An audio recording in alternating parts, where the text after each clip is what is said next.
அது மட்டும் இல்ல, இந்த புதுச்சேரி கவர்மெண்ட பத்தி நாம சொல்லியே ஆகணும். இது டெபினட்டா தமிழ்நாட்டுல இருக்கிற மாதிரி நம்ம திமுக கவர்மெண்ட் மாதிரி கிடையவே கிடையாது.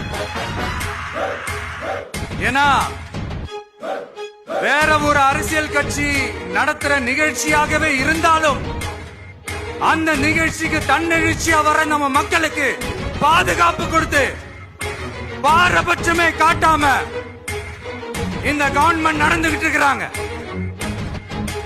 அப்படிப்பட்ட இந்த புதுச்சேரி கவர்மெண்ட்டுக்கும் நம்ம புதுச்சேரி சிஎம் சார் அவர்களுக்கும் இந்த நேரத்தில் என்னுடைய மனப்பூர்வமான நன்றிகளை தெரிவிச்சுக்கிறேன். இத பார்த்தாவது தமிழ்நாட்டில் இருக்கிற அந்த திமுக கவர்மெண்ட் கத்துக்கிட்டா நல்லா இருக்கும்.